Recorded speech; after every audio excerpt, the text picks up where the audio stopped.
असहाय परकमं महावीरम् बंधुजय सत्यजुतम् ओघादेशे थवं वोच्यम् श्री भगवान की जय। श्री कुंतुनाथ भगवान की जय। परम पूज्य आचार्य श्री नेमिचंद सिद्धांत चक्रवर्ती देव की, परम पूज्य आचार्य श्री आदि साधु महाराज की जय। आचार्य श्री माधव कीर्ति महाराज की जय। आचार्य श्री विमल साधु महाराज की जय। आचार्य श्री तपस्वी सम्राट सन्मति साधु महाराज की जय। आचार्य गुरु सुंदर साधु महाराज की जय। अहिंसा में विश्व धर्म की जय। दिनवाणी माता की जय। परम पूज्य आरिका स्नेहमती माता जी की जय। आरिका संत की जय। वंदना माता जी स्वामी महाराज स्वामी महाराज।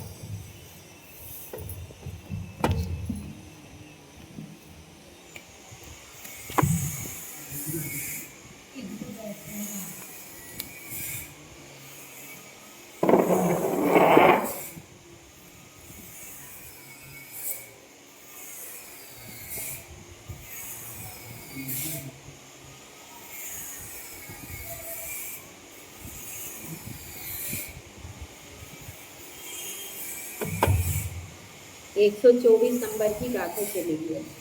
ठीक है, 124 नंबर की गाथा वो ले आओ इसमें।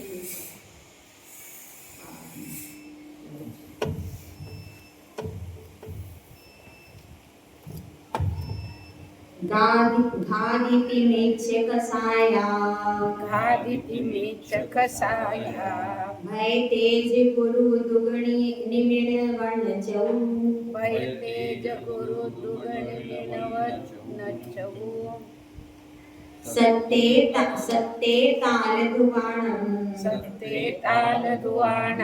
चतुर्दासे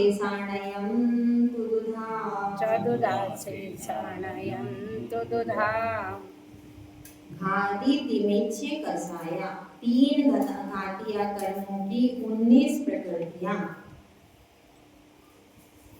मिथ्यात्व 16 कषाय भय और तेजस्वी अधुर लघु निर्माण वर्ण चतुष्कर।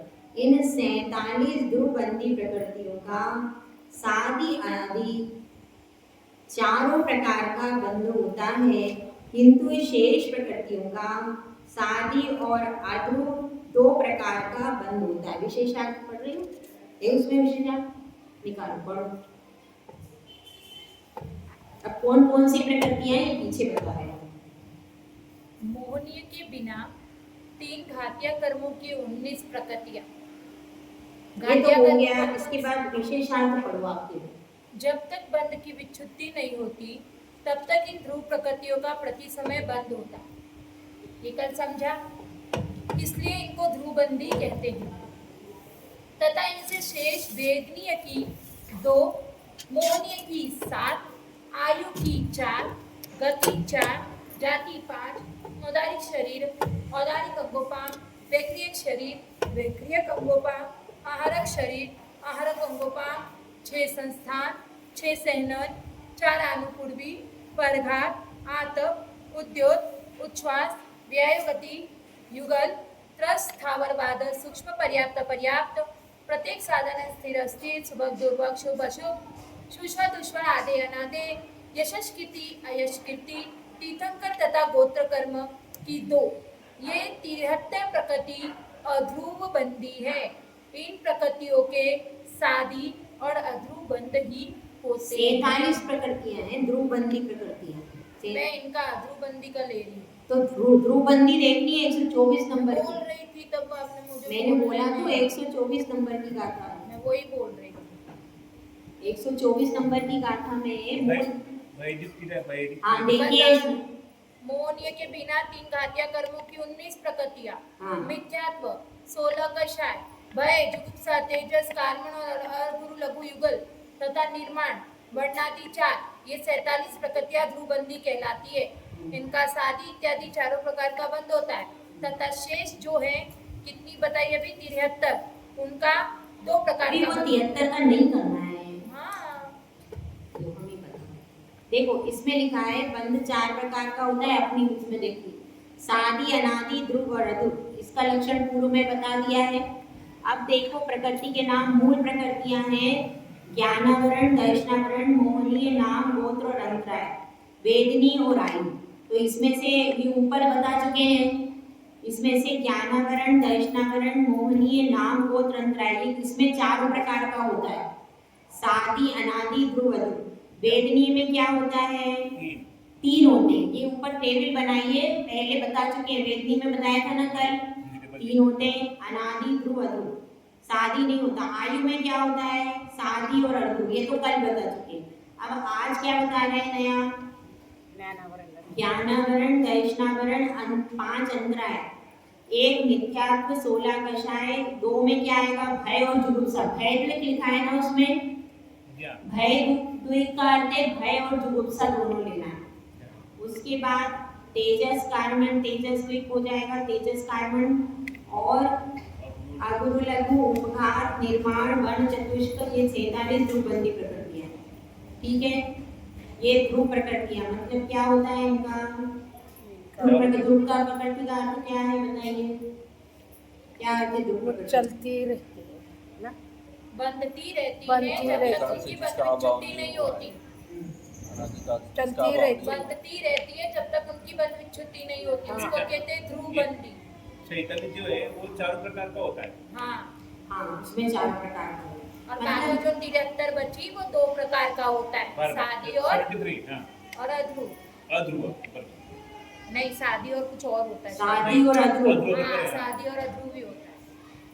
मतलब मुख्य रूप से देखने का क्या है कि यहाँ पर जो 47 प्रकृतियां हैं ये 4 प्रकार की होती हैं। वेदनीय में 3 प्रकार का है और आयु 2 प्रकार की, सादी और अध्रुव। ये इसमें समझने का क्या बता रहे हैं? अब उत्तर प्रकृतियों में अब बची कितनी प्रकृतियां 47 हटाने के बाद? 73। तो वो सारी प्रकृतियां कैसी होंगी? वे सारी प्रकृतियां अध्रुव होंगी, अध्रुव प्रकृतियां, और उनका क्या होगा? वो सादी और अध्रुव होंगी। इस प्रकार से ये पूरी प्रकृतियां इसमें होंगी। ये चार्ट इसमें इम्पोर्टेंट है, इसमें सारा बताया गया। अब उत्तर प्रकृतियों में इन 4 बंधों की विशेषता कहते हैं से तित्थाहारम, से तिक्ताहारम, परघात चौक सब आउनी, परभाग चौक सब आउनी, अपड़िवक्खा शेषा, अपड़िखा शेषा, सपड़िवक्खा उवासठी, सपड़िखा उवासठी। शेष अध्रुवबंदी प्रकृतियों में से तित्थाहारम तीर्थंकर, आहारद्विक, परघात चौक, परघात चतुष्क, सर्व आउनी, सर्व आयु 4, ये 11 प्रकृतियां अप्रतिपक्षी हैं तथा शेष 62 प्रकृतियां सप्रतिपक्षी हैं। इसका मतलब क्या है? अध्रुवबंदी प्रकृतियां कितनी है पहले ये बताइए? 73 अध्रुवबंदी बताई थी ना प्रकृतियां। अब उनमें से बता रहे तित्थाहारम, तीर्थंकर, आहारद्विक, परघात चतुष्क, सर्वायु, ये 11 प्रकृतियां कैसी? अप्रतिपक्षी, मतलब इनका कोई प्रतिपक्षी नहीं है, इनका कॉम्पिटिटर कोई नहीं है, विरोधी, इनका विरोधी कोई भी नहीं। इन प्रकृतियों का, तीर्थंकर प्रकृति का कोई विरोधी नहीं होती प्रकृति, वो सबसे बड़ी पुण्य प्रकृति है, वो सारी प्रकृतियों को जीत लेती, सबसे बड़ा खिलाड़ी है वो, उसके आगे कोई नहीं टिक पाता। तो ये तीर्थंकर है। उसके बाद क्या? आहारद्विक प्रकृति भी पुण्यशाली है, तो उसका भी कोई प्रतिपक्षी नहीं है। और परघात चतुष्क जो है इसका भी प्रतिपक्षी नहीं है। परघात चतुष्क कौन से आएंगे वो? परघात के आगे के, परघात के 4 कौन से आएंगे सब बोलते हैं ना? हाँ, परघात प्रकृतियों के लिखे होंगे, उद्योग और उच्छ्वास, ये ना प्रतिपक्ष। ये आगे सारा आ रहा है, ये अपन इसको आउटलाइन पढ़ेंगे, नीचे सारा आ रहा है डिटेल, अपन पढ़ लेंगे। परघात चतुष्क है, सर्वायु में चारों प्रकार की आयु हो जाएगी। तो आयु का भी कोई प्रतिपक्षी नहीं। अब नर का आयु है, उसका प्रतिपक्षी कौन होगा? देवायु का भी प्रतिपक्षी कोई नहीं। देवायु के जैसा और कोई दूसरी नहीं आयु। मनुष्यायु का प्रतिपक्षी कोई नहीं। तो प्रतिपक्ष वाले का उदाहरण दो ना प्रतिपक्षी का खाली। उदाहरण ऐसा है कि उसके विरोध में कोई हो, उसका विपरीत। तो उदाहरण दो। जैसे सफेद रंग है, उसका रंग क्या हो गया? काला। प्रकृति में बोल रहे। प्रकृति में उदाहरण अभी नीचे आ रहे हैं। ठीक है, ये 11 प्रकृतियां अप्रतिपक्षी है, मतलब इनका कोई प्रतिपक्षी नहीं है, तथा शेष 62 प्रकृतियां सप्रतिपक्षी। अब देखो, ध्रुव प्रकृति का मतलब क्या होता है? जब तक व्युत्पत्ति नहीं होती तब तक 47 प्रकृतियां प्रति समय बनती हैं, अतः उन्हें ध्रुव प्रकृतियां कहा है। अध्रुव प्रकृति मतलब शेष 73 प्रकृतियों का बंध कभी होता है कभी नहीं होता, अतः उन्हें अध्रुव। मतलब जब तक उनकी व्युत्पत्ति नहीं होती तब तक ये 47 प्रकृतियां क्या कहलाती हैं? प्रति समय बनती रहती है, इसीलिए इनका ध्रुव कहलाता है। क्या विशेषार्थ पढ़ो। हमारा कल दूसरा है लेकिन 47 ध्रुवबंदी प्रकृतियों के बिना शेष 73 प्रकृतियों में से तीर्थंकर, आरद्वीक, परगात, उच्छ्वास, आतप, उद्योत और 4 आयु, ये 11 प्रकृतियां अप्रतिपक्षी है क्योंकि इनका कोई प्रतिपक्षी नहीं है। इन प्रकृतियों का जिस काल में बंध होता है उस काल में बंधती है, और जिस काल में बंध नहीं होता उस काल में नहीं बनती है। जैसे तीर्थंकर प्रकृति का बंध जिस काल में होता है उसी काल में बनती है, और शेष 62 प्रकृतियां सप्रतिपक्षी है क्योंकि इनकी प्रतिपक्षी प्रकृतियां हैं। एक समय में एक का ही बंध होगा। जैसे सातावेदनीय असातावेदनीय, ये दोनों पर परस्पर में प्रतिपक्षी है। मोहनीय में रति अरति प्रतिपक्षी है। हास्य शोक प्रतिपक्षी है। तीनों वेद परस्पर प्रतिपक्षी है, इनमें से एक एक का ही बंध होता है। नामकरण में 4 गति प्रतिपक्षी है। 5 जाति परस्पर प्रतिपक्षी है, इनमें से एक समय में एक का ही बंध होगा, दोनों का एक साथ बंध नहीं होगा। आत्मा के संक्लेश व विशुद्धि रूप परिणाम होते हैं। उन संक्लेश व विशुद्ध परिणामों के द्वारा साता असाता वेदनीय कर्म तथा पुरुष स्त्री नपुंसक वेद आदि के बंध में परिवर्तन होता रहता है। इस कारण कभी किसी प्रकृति का तो कभी किसी प्रकृति का बंध होता रहता है। मतलब अपन को यहाँ पे क्या समझना है कि जैसे अभी इसमें अध्रुवबंदी में सप्रतिपक्षी और अप्रतिपक्षी दोनों बातें, तो सप्रतिपक्षी में क्या हो जाएगा? इनका प्रतिपक्षी मतलब अप्रतिपक्षी है। ये तीर्थंकर, आहारद्वीक, इनका कोई प्रतिपक्षी नहीं। जब इनका बंद होना बंद हो जाएगा तो कोई दूसरी ऑल्टरनेटिव है जो इसके बदले बंधेगी? ऐसा नहीं है। इसीलिए इनको क्या कहा है? अप्रतिपक्षी। और सप्रतिपक्षी जैसे उच्च गोत्र का जब बंद होगा तब गोत्र कर्म का नहीं होगा, जब गोत्र कर्म का बंद होगा तब उच्च गोत्र का नहीं होगा, नीच गोत्र का नहीं होगा। ऐसे बोलो। हाँ, ये दोनों क्या है? प्रतिपक्षी। एक ही कर्म में यदि 2 चीजें हो, शुभ और अशुभ है। शुभ यदि शुभ प्रकृति बनेगी तो अशुभ नहीं बनेगी, दोनों में से एक ही रहेगा।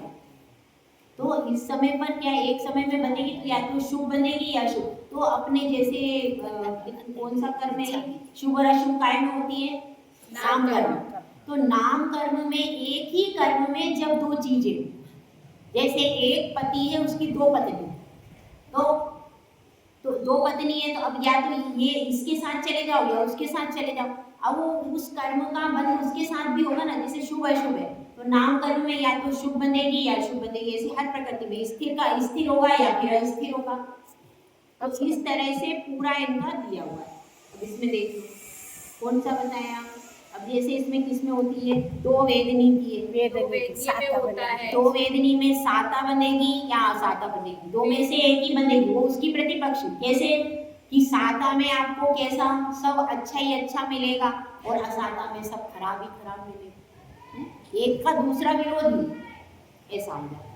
और हास्य रति वो जो है शोक, वो परघात का ऑब्जेक्ट जो अपघात आता है उपघात और उपघात आतप का उद्योत उद्यत आता है। तो ये कैसे लिया ऊपर? नहीं, पर ऐसा नहीं है। पर यहाँ पे नहीं है ना, बोल दिया ना। नहीं, परघात का उपघात नहीं है। परघात का प्रतिपक्षी उपघात नहीं है। हमारे हाँ, आप सोच रहे हो ऐसा, तो वास्तव में ऐसा नहीं है। परघात प्रकृति अलग है, उद्घात प्रकृति अलग। उद्घात का मतलब क्या होता है? हमारे ही शरीर के अवयव ऐसे होते हैं जिससे हमारा स्वयं का घात हो जाए। और परघात का मतलब है जो दूसरों के घात के लिए होते हैं, जिससे दूसरों का घात होता है। तो अपन ऐसा सोचते हैं ये प्रकृतियां सेम दिख रही है, पर सेम दिखने के बाद भी ये सेम हो जरूरी नहीं। इसीलिए परघात अलग प्रकृति है, उद्घात अलग, ये दोनों प्रतिपक्षी प्रकृतियां नहीं। और आप देखो, आप जब उद्घात उद्घात चतुष्क भी बनता है तो उसमें परघात नहीं आता। देखा आपने, उसमें पहले भी उसमें उद्घात के साथ में परघात नहीं आती, ऊपर से उद्घात। हाँ, जब अपन ने वो पढ़ा था ना पहले भी, उसमें आतक उद्योग तो आती भी है लेकिन उद्घात के साथ में परघात नहीं आती। तो वो ऐसे नहीं, वो जबकि शुभ अशुभ स्थिर अस्थिर ये सब साथ में आती है तो वो उसका प्रतिपक्षी नहीं है। परघात भी नहीं है, आतक का भी प्रतिपक्षी उद्योग नहीं है। क्यों नहीं है? क्योंकि आतप का मतलब है जो मूल में भी क्या हो, मूल में ठंडा हो और किरणें गर्म हो, वो आतप है। और उद्योग में क्या है, मूल में ठंडा हो और किरणें भी ठंडी हो। ये भी बिल्कुल अपोजिट नहीं है एक दूसरे। कैसे हो गया? अपोजिट नहीं हुआ ना एक दूसरे, तो ये भी अपोजिट नहीं आता उद्योग। और दूसरी क्या है, उच्छ्वास। तो उच्छ्वास मतलब सांस लेने का अपोजिट कौन सा? नहीं ना, सांस लेना और छोड़ना इसके अपोजिट प्रकृति का तो नहीं। तो ये प्रकृतियां भी अपने को लग रहा है पर वास्तव में अपोजिट इनका कोई भी नहीं। तो बाकी प्रकृतियों में देखो, साता असाता हो गई, सात नौ कषाय, शुभ अशुभ तो आगे आ रही, एक एक करके अपन पढ़ते हैं ना। सात नौ कषाय में क्या आ जाएगा ये आगे बताएंगे। और फिर जैसे रति या रति है, नौ कषाय में क्या क्या आता है बोलो? हास्य हास्य रति नहीं आएगा, रति अरति आएगा, है ना? नहीं, रति या रति आएगा। हाँ ना, नौकषाय में प्रतिपक्षी विचार ना, रति या रति, हाँ रति अरति आएगा। जुगुप्सा भय, भय जुगुप्सा आएगा, भय जुगुप्सा है।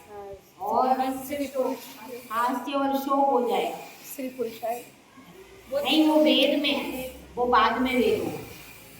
तो इसमें सात नौ कषाय ली गई, इसको अपन आगे देखते हैं। इसमें कौन कौन सी चार गतियां, तो चार गति में क्या हो जाता है, ये सब प्रतिस्पर्श प्रकृतियां, चार गतियों को लिया है प्रतिपक्ष में। चार गति तो नहीं है ना, लिखा हुआ है इसमें चार गति, चार गति पांच जाति, ये सब प्रतिपक्षी है। सप्रतिपक्ष, सप्रतिपक्ष मतलब इनका कोई ना कोई प्रतिपक्ष मौजूद है। चार गति में से एक गति का ही बंद होता है, तो तीन उसके विरुद्ध है। तो एक बनेगी तो तीन नहीं बनेगी, एक बनेगी तो तीन नहीं बनेगी, ये प्रतिपक्षी हो गई। हाँ। और पांच जाति, अब एक इंद्री बन जाएगी तो तुम्हें दो इंद्री आगे नहीं होगी, वो तो चार का नहीं। उसके बाद दो औदारिक, औदारिक शरीर और औदारिक आंगोपांग, वैक्रियक शरीर वैक्रियक आंगोपांग, ऐसा दिया है। शरीर में भी एक ही बंदेगी, तेजस कार्बन ध्रुव बंदी है, तीनों शरीर में से एक ही शरीर एक टाइम पे बंदेगा। और उसके अपन को तो सिर्फ ऊपर का पढ़ लो ना, क्यों इतना दिमाग? तो अरे तो ये एक एक प्रकृति तो समझानी पड़ेगी, ऐसे कैसे पढ़ेगा ना? 73 ऐसी है, 47 ऐसी है, बात खत्म। ऐसा थोड़ी होता है। 6 संस्थान होते हैं, 6 संस्थान जो है ये भी देखो, एक बार में एक अगर अपने को संस्थान समचतुर संस्थान बन गया तो तुमको असम एक कौन सा संस्थान होता है?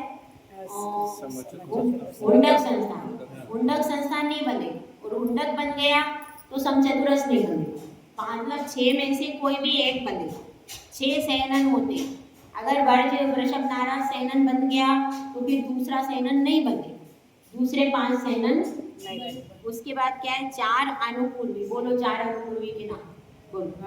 नरक गत्यानुपूर्वी, देव गत्यानुपूर्वी, मनुष्य गत्यानुपूर्वी, तिर्यंज गत्यानुपूर्वी। तो ये भी 4 अनुपूर्वी हैं, तो इसमें से भी कोई भी एक बनती है, और अगर एक बन गई तो बाकी की 3 बनेगी नहीं अपने ऐसा। उसके बाद क्या है, 2 विहाय गति, विहाय गति के नाम बोलिए। प्रशस्त विहाय गति, प्रशस्त और अप्रशस्त विहाय गति है, तो उसमें से भी एक विहाय गति होती है, या तो प्रशस्त होगी या अप्रशस्त, ठीक है। उसके बाद 2 त्रस और स्थावर, या तो त्रस बने त्रस का होगा, या तो स्थावर या स्थावर में जाएगा, दो में से एक होगा। उसके बाद स्थिर अस्थिर, ये सब नाम कर्म की प्रकृतियां हैं। स्थिर अस्थिर, या तो स्थिर होगा, यानी धातु जो धातु सप्त चलायमान नहीं होती वो स्थिर है, और जिसकी धातु धातु चलायमान होती है वो अस्थिर। अस्थिर। तो इसमें से भी एक बनेगी शुभ और अशुभ, सुभग और दुर्भग, या तो सब प्रीति करेंगे या तो कोई भी द्वेष प्रीति नहीं करेगा, ये भी दोनों अपोजिट हो गए। उसके बाद सुस्वर दुस्वर, इसमें से भी एक ही होगा। उसके बाद क्या, आदे या नादे, कांति युक्त शरीर होगा या कांति रहित होगा। उसके बाद बादर और सूक्ष्म, उस सब जोड़ी आ जाएगी। हाँ, इसी प्रकार से मतलब समझ ले सबको एक बार। पर्याप्त या अपर्याप्त, या तो पर्याप्ति पूरी होंगी या नहीं होंगी।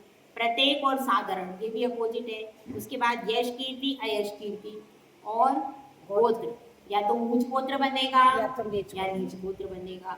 तो जो प्रकृतियां सब प्रकृति पक्षी होती हैं उनमें से एक समय में किसी एक का बंध अवश्य होता है, जैसे साता असाता में एक का बंध अवश्य होता है। समझ में आ गई सब प्रकृतियां?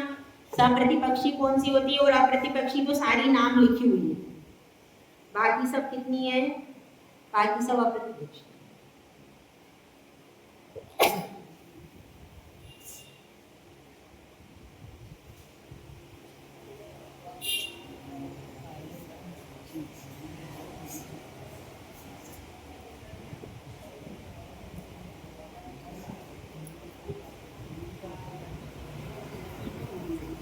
देखो ये समझ में आ गया ना भैया, सब प्रतिपक्षी प्रतिपक्षी समझ में आ गया ना। अब अगली गाथा पढ़ लेते 126 नंबर की गाथा। ये जो है ना प्रतिपक्षी और प्रतिपक्षी, ये कौन से ध्रुव शादी रहेगी या नहीं रहेगी? शादी और अध्रुव रहेगी। जो अध्रुव बंदी प्रकृतियां हैं उसके शादी और अध्रुव बंद होगा। जो ध्रुव बंदी प्रकृतियां है उनका चारों होगा।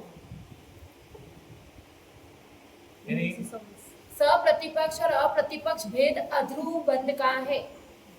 दोनों अध्रुव का है, अध्रुव के ही दोनों भेद है। और अध्रुव बंदी प्रकृतियों की तो गाथा चली अपनी, ध्रुव बंदी की नहीं चली। ये यहाँ पर देखिए ऊपर जो चार्ट बना है उसमें क्या लिखा हुआ है, शेष 73 अध्रुव प्रकृतियां लिखा हुआ है कि नहीं। तो ये अपन ने आगे जो 125 नंबर की गाथा पढ़ी है ये अध्रुव बंदी प्रकृतियों की तो है। 11 और 62 अध्रुव प्रकृतियां। हाँ, ये जो अपन ने 62 पढ़ी है ना, 11 और 62, इसमें 11 तो 62 अप्रतिपक्षी हैं, सब अध्रुव बंद, सारी अध्रुव बंदी प्रकृतियां। ठीक है, ये पूरा लिखा हुआ है। और अध्रुव बंदी की परिभाषा बताई ना इसमें। अध्रुव बंदी प्रकृतियां मतलब क्या है, कभी बंद होता है कभी नहीं होता, वो क्या हो गई, अध्रुव बंदी प्रकृतियां। ये अपन ने पूरा चैप्टर पढ़ लिया। अब इसके बाद आ जाओ गाथा नंबर 126। अवरो भिन्न मुहूर्तो इक्ताहाराण सब आऊणम तीर्थाहाराण सब आऊणम समोछावट्टीणम समोच्छावठेनम बंधुतमः दुधाते शेषा।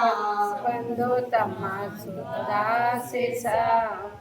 अब इसमें बताया गया है अवरो भिन्न मुहूर्तों, तीर्थंकर आहारादिक और 4 आयु। कौन कौन सी प्रकृति हो गई, तीर्थंकर आरद्विक और 4 आयु। तीर्थंकर आहारादिक और 4 आयु, इन 7 प्रकृतियों का निरंतर वंदने का अवरो, अवरो यानी जगन्य का क्या है, भिन्न मुहूर्तों अंतर मुहूर्त है।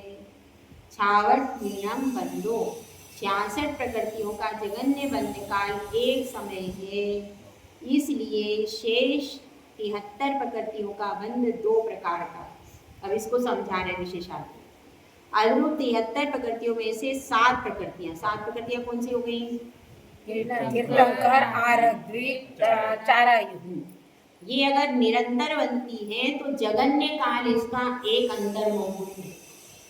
निरंतर बनती है तो कितना काल है, एक अंतर मुहूर्त। और 66 प्रकृतियां जो है यदि ये निरंतर बनती है तो इनका जगन्य काल है एक समय। अंतर मुहूर्त में बनती है, ऐसा नहीं बोल रहे, जगन्य काल बता रहे। जगन्य यानी सबसे कम समय में यदि बनेगी तो जगन्य हाँ, अगर इनके बंधने का सबसे कम काल, सबसे छोटा काल निकाला जाए तो कितना काल है? कम से कम इनको बंधने में एक अंतर मुहूर्त तो लगेगा ही लगेगा, इससे नीचे नहीं हो सकता। जैसे किसी का बंधन नहीं पड़ा और आखिरी में मरते समय पड़ेगा तो नहीं, ये मरते समय की बात नहीं हो रही, आयु का, ये आयु की बात नहीं हो रही, यहाँ पर समझिए वो बात नहीं चल रही। फिर यहाँ पर बात ये बंधन चल रही नहीं चल है, रही। नहीं, यहाँ पर बात ये चल रही है कि ये प्रकृतियां हैं और ये कम से कम कितने समय में बंधे हुए। जैसे हर काल का अब आपको बताएंगे, आप कम से कम कितनी देर में एक रोटी बना सकते हैं, कितनी देर बना सकते हैं? अगर स्पीड से बनाओ, अगर फुल स्पीड से आप रोटी बनाओ तो कम से कम कितनी देर में बना लोगे? 5 मिनट, 5 मिनट। और अगर आराम से बनाओ तो ज़्यादा लगेगा। तो कम से कम कोई व्यक्ति कितनी स्पीड करे तो कम से कम कितने में कर सकता है? तो ये यहाँ पर ये बताया है कि कम से कम आपको एक अंतर मुहूर्त इन 7 प्रकृतियों के लिए लगेगा ही लगेगा। इससे कम नहीं, इससे ज्यादा हो सकता है पर कम नहीं हो सकता। माता जी ये प्रकृति तो निरंतर बनती है, पर जब शुरुआत होती है तब की बात चल रही है। हाँ, शुरुआत होने की समय की बात चल रही है, जब ये बंधेगी नहीं, शुरुआत की भी बात नहीं चल रही। मैं कम से कम कोई भी चीज है ना, ऐसा नहीं कहते कम से कम इतना समय लगेगा, अरे निरंतर बनती है ना, निरंतर बनने की बात ही नहीं है। तीर्थंकर प्रकृति निरंतर बनती है, तो फिर ये क्या ये जगन्य काल के बाद क्या है? कोई भी चीज को करने में कम से कम समय भी लगता है, मध्यम समय भी लगता है और ज्यादा भी लगता है। जैसे कि कोई बच्चा है, भैया क्या है, 8 वर्ष का बच्चा होगा तभी सम्यक दर्शन प्राप्त करने की योग्यता। समझ में आई बात? 8 वर्ष का बालक होगा, आप कहेंगे नहीं हमारा तो 6 वर्ष का कर लेगा, नहीं कर लेगा। आगम में लिखा है बालक के लिए 8 वर्ष की योग्यता होगी तभी वो बनेगा। तो ये क्या है, सबसे कम मिनिमम काल कितना है सम्यक दर्शन प्राप्त करने के लिए? 8 साल का। ये यहाँ पर भी ये बता रहे कि मिनिमम लिमिट कितनी है इन प्रकृतियों के निरंतर बंधने में? निरंतर बंधने का जगन्य काल केवल अंतर्मुख, जगन्य काल। अब ऐसा तो नहीं कि 8 वर्ष का बालक सम्यक दृष्टि होता है तो 10 साल का बालक नहीं होगा, हो गई। उसके ऊपर तो कितना ही कर लो, उसके ऊपर 10 साल का भी होगा, 24 साल की कन्या भी होगी, 60 साल का आदमी भी होगा, उसके ऊपर तो कितने ही होंगे, लेकिन कम से कम 8 वर्ष का होना अनिवार्य है, ये बात। ठीक है, तो इसी प्रकार से यहाँ पर बता रहे हैं कि प्रकृतियां निरंतर बनती हैं तो सबसे कम काल कितना है, सबसे जगन्य काल कितना होना चाहिए? अंतर मुहूर्त तो होना ही चाहिए। अंतर मुहूर्त से कम में प्रकृतियां निरंतर बनने वाली ये प्रकृतियां, ये 7 प्रकृतियां अंतर मुहूर्त से कम काल में निरंतर बनने वाली, ये बता। समझ में अब आया? अब 66 प्रकृतियों का जगन्य बंध काल एक समय, ये भी वही बताया, इसका जगन्य बंध काल कितना है? एक समय।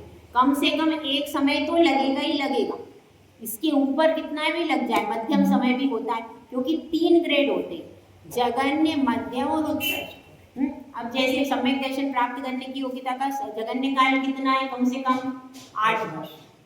और अब मध्यम में आप कभी भी कर लो, आगे मतलब जो जगन्य बात तो इतना होना ही चाहिए, उसके ऊपर आप कितना भी कर सकते हैं। तो ऐसे यहाँ पर जगन्य काल बताया है, मतलब इतना जगन्य बंध काल होना चाहिए। इसलिए शेष 73 प्रकृतियों का बंध 2 प्रकार का है। विशेषार्थ आप पढ़े उसमें? हाँ, विशेषार्थ। अध्रुव 73 प्रकृतियों में से 7 प्रकृतियों का निरंतर बंध काल जगन्य एक अंतर मुहूर्त है। शेष 66 प्रकृतियों का निरंतर जगन्य बंध काल एक समय है, अतः इनका सादी और अध्रुव बंध ही होता है। ये तो अपन ने पहले ही दे दिया है, इन्होंने लिखा ना, शेष 73 प्रकृतियों का सादी और अध्रुव ही होता है, ध्रुव बंध नहीं होता, ये पहले ही दे दिया इसमें। ठीक है, क्यों होता है इसमें सादी और अध्रुव? क्योंकि देखो तीर्थंकर प्रकृति है, उसके भी बंध का अभाव होता है, आहारात्विक का भी होता है, और कौन सी प्रकृतियां हैं? 4 आयु, इनका भी होता ही। ये भी ऐसा हमेशा बंधते नहीं है, ये प्रकृतियां हमेशा बनती रहे ऐसा नहीं, तो इसलिए ये कौन सी है? अध्रुवबंधी प्रकृतियां हैं। ठीक है, अब यहाँ पर प्रकृति बंध का चैप्टर समाप्त।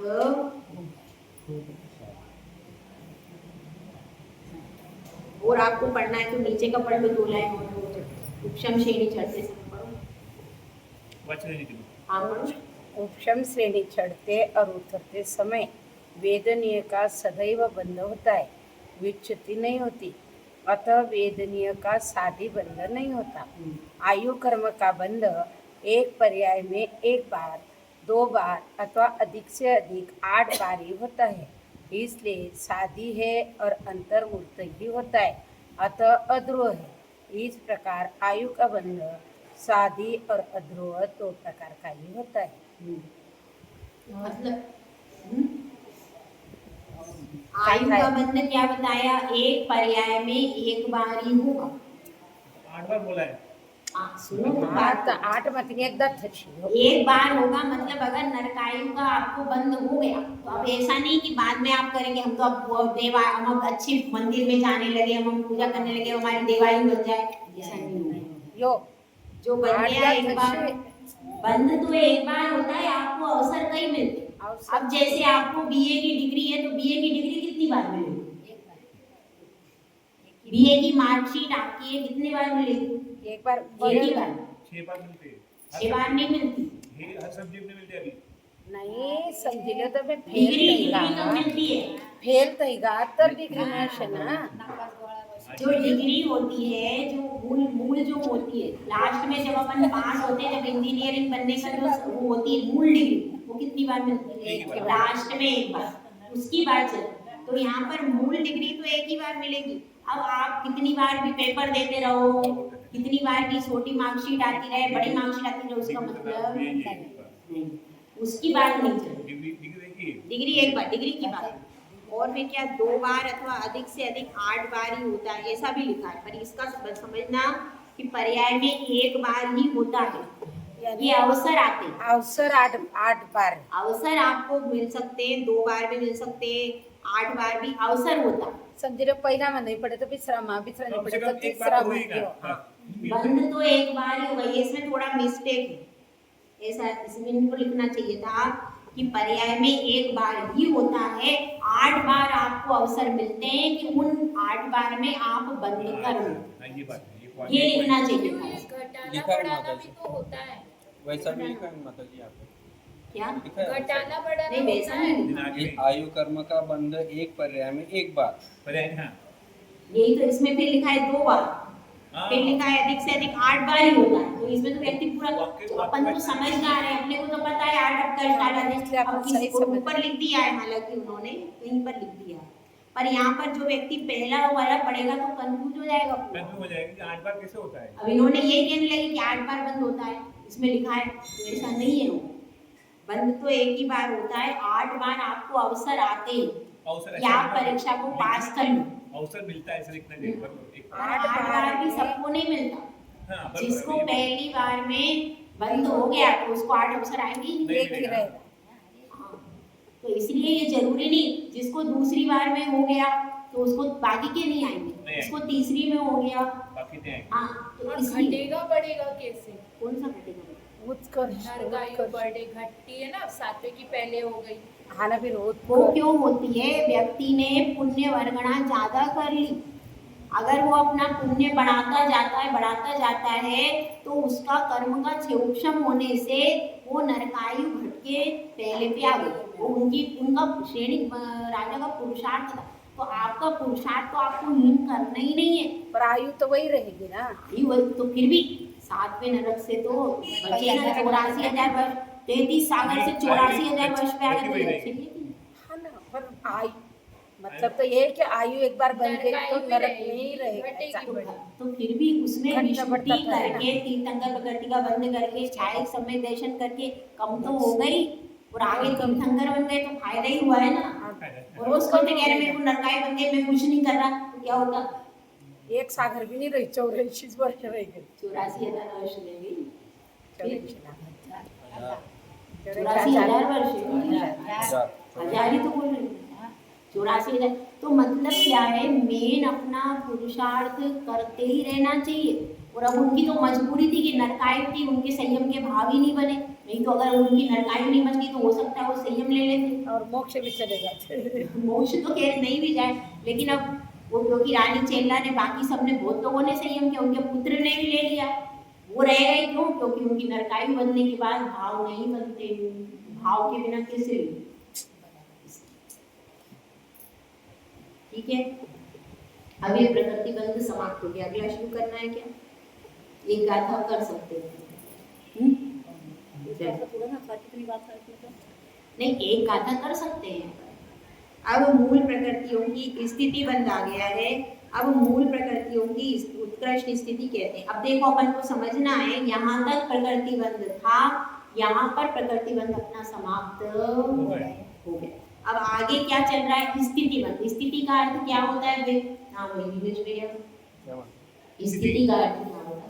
स्थिति यानी जो प्रकृति कितने समय तक रहेगी और हाँ। कितने समय बाद हो जाएगी। जो भी कर्म है, वह कर्म जो बांधा है वो कितने समय तक, कितने काल तक रहेगा, उसका काल, उसका समय क्या कहलाता है? स्थिति बंध। ठीक है, अब मूल प्रकृतियों की उत्कृष्ट स्थिति कहते हैं। तो इसी तीसम कोडा कोडी, तीसम कोड़ा कोड़ी, तीघादि सदिये सुवीस नाम दुगे, दुगे सत्तरि मोहे शुद्धम, सत्तरि मोहे शुद्धम, मोहि आउस ते से ते तीसम, वही आउसते तीसम। ज्ञानावरण, दर्शनावरण, अंतराय, ये तीन घाती कर्म और तीसरा वेदनीय कर्म, इनमें उत्कृष्ट स्थिति बंध 30 कोड़ा कोड़ी सागर, ये सब याद कर लेना चाहिए। क्या क्या है भाई? ज्ञानावरण, दर्शनावरण, अंतराय और वेदनीय, ये सब क्या है? 30 कोड़ा कोड़ी सागर, इनका उत्कृष्ट बताया, जघन्य और मध्यम नहीं बताया हमने यहाँ। जघन्य उत्कृष्ट और जघन्य ही है ना? नहीं, मध्यम तो नहीं। उत्कृष्ट अलग, जघन्य अलग होता है। नहीं नहीं, मध्यम नहीं है ऐसा। उत्कृष्ट और जघन्य ऐसा ही दो तो तत्वार्थ में। मध्यम का मतलब है जघन्य और उत्कृष्ट के बीच का जो होगा वो संबंधित है, ऐसा नहीं कि मध्यम नहीं बनता। तत्वार्थ के टेबल में दो ही बनाए, उत्कृष्ट और जघन्य। तो ऐसा क्यों बनाया कि भाई मध्यम के तो ये वेरिएशन होंगे ना, हाँ बीच का हो ही मध्यम जाएगा। से उत्कृष्ट के बीच में वेरिएशन सारे होंगे, वो आप अपने दिमाग से समझो, तो सूत्र है। हाँ तो वो हो ही जाएगा। क्योंकि सबको उत्कृष्ट भी नहीं होगा और देखना मध्यम ही ज्यादा होगी, क्योंकि पूरा उत्कृष्ट भी कोई एकदम से नहीं बांधता और जघन्य भी नहीं बंधेगा, सबसे मध्यम ही सबसे ज्यादा होगी। उस दिन आपने टेबल में दीदी ने बना था 100 और 1 से, लेकिन बीच का जो बीच की वाली ज्यादा, क्योंकि देखो एकदम वो सब यहाँ है। वो अलग है। एकदम उत्कृष्ट परिणाम भी कोई नहीं बनाता चाहता हाँ। और एकदम जघन्य भी नहीं होते, ज्यादातर संसारी जीवों के मध्यम में ज्यादा पाए जाएंगे, इसलिए वेरिएशंस मध्यम में ज्यादा है। ठीक है, तो अब यहाँ पर बात चल रही है, यहाँ पर उत्कृष्ट बताया, उत्कृष्ट कितना कितना हो गया, ये उसमें तत्व सूत्र में भी है शायद, हाँ है ना? देखो माता जी, मैं थोड़ा याद है उतना मतलब के आपको। ज्ञानावरण उत्कृष्ट 30 कोड़ा कोड़ी सागर, दर्शनावरण उत्कृष्ट 30 कोड़ा कोड़ी सागर, वेदनीय 30 कोड़ा कोड़ी सागर, मोहनीय 70 कोड़ा कोड़ी सागर, मोहनीय आयु 33 सागर, 33 कोड़ा कोड़ी सागर नहीं 33 सागर बराबर। दर्शन वेदनीय मोहनीय आयु नाम 28 कोड़ा कोड़ी सागर, 20 कोड़ा कोड़ी सागर, नाम गोत्र 28 गोत्र भी 20 कोड़ा कोड़ी सागर और अंतराय भी 20 चका अंतराय तो ऊपर ही आ गया ना। चलो पढ़ो एक बार, मैं एक लाइन इसका से विशेषार्थ पढ़ लो। ये मैंने करा था पर अभी जो याद है वो है। घासिया कर्म की 3 प्रकृतियां वे मोहनीय को छोड़कर और वेदनीय को ऐड कर लो, ये होती है 30 कोड़ा कोड़ी सागर, ज्ञानावरण, दर्शनावरण, अंतराय और वेदनीय। ठीक है, मोहनीय का पता है 70 कोड़ा कोड़ी सागर, फिर आ गया नाम गोत्र, ये होता है 20 कोड़ा कोड़ी सागर, आयु होती है 33 सागर। ये इसमें अपने को सूत्र मिला, जब मैंने करा था तो लाइन से करा था, ऐसे बोल रहा।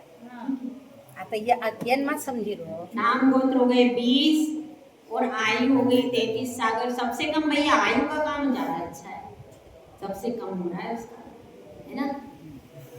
ये भी उत्कृष्ट है। 33 सागर भी कम थोड़ी। हाँ नहीं, पर उत्कृष्ट चीज। स्वर्ग में जाएंगे तो कम पड़ेगी, नरक में जाएंगे तो बहुत मुश्किल हो जाएगा।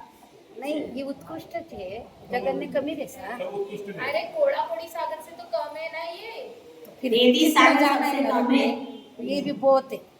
बहुत है ना। हाँ, या 100 वर्ष आपले बहुत वाटे કેટલો છે? कोड़ा कोड़ी यानी कि कोड़ा कोड़ी कितना 1 करोड़ को 1 करोड़ से गुणा करो तो कोड़ा कोड़ी आता है। एक कोड़ा कोड़ी आता है। 1 करोड़ को 1 करोड़ से गुणा करो, कितना ज्यादा है। एक कोड़ा कोड़ी आएगा। वही जब उसका हाँ तो 1 कोड़ा कोड़ी आएगा, उसे ऐसे 20 करो। तो फिर माता जी 70 कोड़ा कोड़ी, तो 70 कोटि गुणा 70 करोड़, ऐसा ना? ऐसा ही आना पछे तो 70 करोड़ में 70 करोड़ 3 गुना नो। एक कोड़ा कोड़ी बराबर कितना होता है? 1 करोड़ गुणे 1 करोड़। एक करोड़ भी एक कितना करोड़ कितनी संख्या आएगी। एक करोड़ गुने एक करोड़ एक कोड़ा कोड़ी। तो वैसे ही 70 करोड़ का क्या होगा? 70 कोड़ा कोड़ी का भी 70 करोड़ गुणा 70 70 crore crore is equals to 70 कोड़ा कोड़ी। काय म्हणजे तरी काही मोठं आकडो देऊच नाही, कोड़ा कोड़ी लिख देना है। चलो एक गाथा और पढ़ लेते हैं। अब एक उत्तर गाथा का एक साथ में इतनी सारी पढ़नी पड़ेगी। क्यों सब एक एक साथ पढ़ो। दो तीन चार पाँच छः।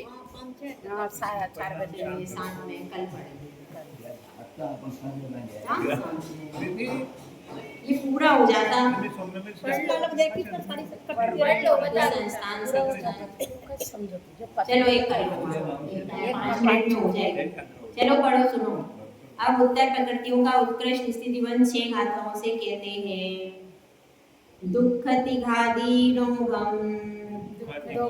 दुःखतिघादीनोघं सादिति मणुदुगे तदद्धं तु सादिति मणुदुगे तदद्धन्तु सत्तरिदंसन मोहे सत्तरिदंसन मोहे चरितमोहे यचत्तालम चरितमोहे यजत्तालम्। उत्कृष्ट स्थितिबंध इसका असाता वेदनीय और 3 घाती की 19 प्रकृतियों का ओघ के समान यानी 30 कोड़ा कोड़ी सागर है। किसका किसका?